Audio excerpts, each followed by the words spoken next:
What's up, guys? So, another day, another dollar. So, we'll just do a quick recap of the money. We'll do a quick recap of what the moves were. If you missed out on the moves, you need to get on the live stream or get in the Discord. Either one. The Discord, today I wasn't around though, so I couldn't really put anything in there, but I was on the live stream today on the other channel. It's in the description of this video, and you can ask questions or whatever. But today we lost $11, $11. It is what it is. So it's a nothing burger day. But the good news is we wrote these Google puts, and Google's way up. Tomorrow these are going to be worthless, and we're going to collect $255 tomorrow. So that is a winner right there. Amazon is also up after hours because of Google, which means these are going to be pretty good pretty good. We might be up like 50% on these come tomorrow morning. So we might be up $300-$400 just on those two. Today I talked about this yesterday. I wrote some puts. I bought this BA call. It's May 150s. We'll see what happens. It's basically in the money. And then what else did I do today?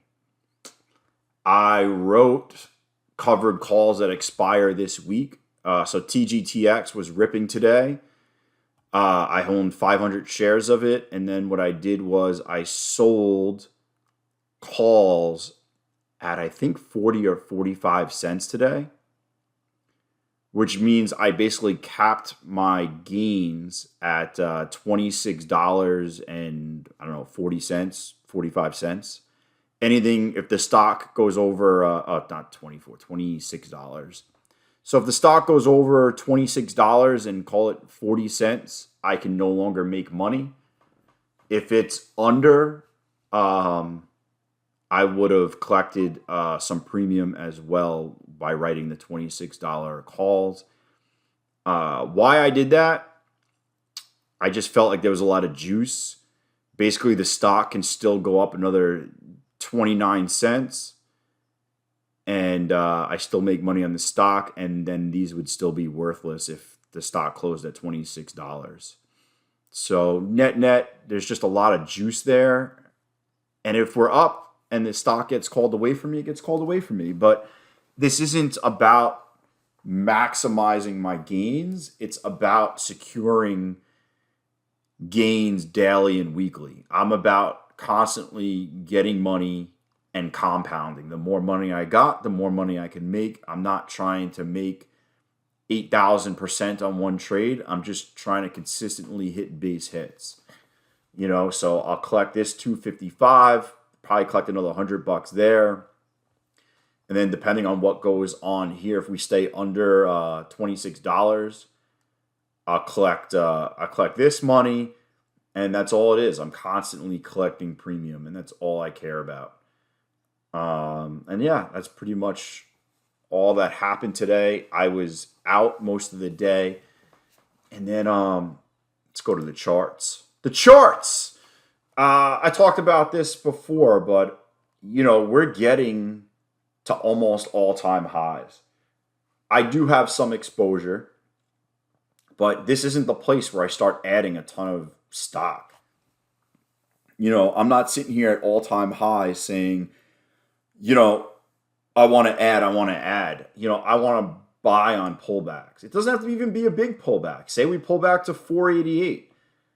What is that? 2%, almost 3% pullback.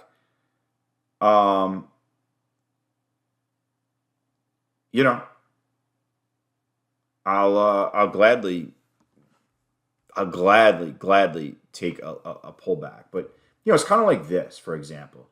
We start running, like, am I buying when we're making new highs up here? No, but when we pull back to the 34, which is this green line, I'll probably look to add some exposure.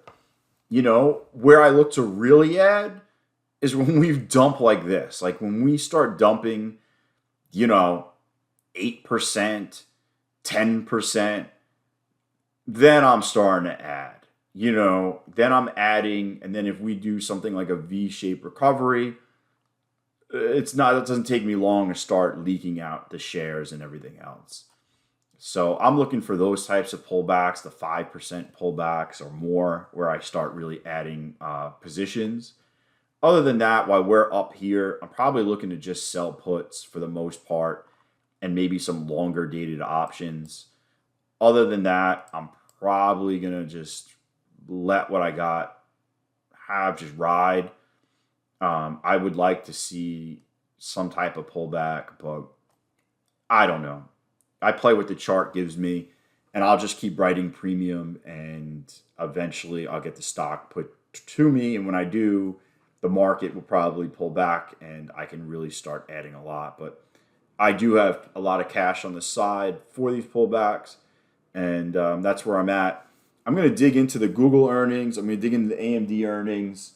I saw Google Cloud Computing was up 35%, so I want to see what other stocks that maybe are not up as much can benefit off of that, and then maybe look for some other opportunities. And that's what I'm doing. So if you have any questions, comment on the video or comment on the stream or in the Discord, and I will get back to you. All right? I will see you guys tomorrow.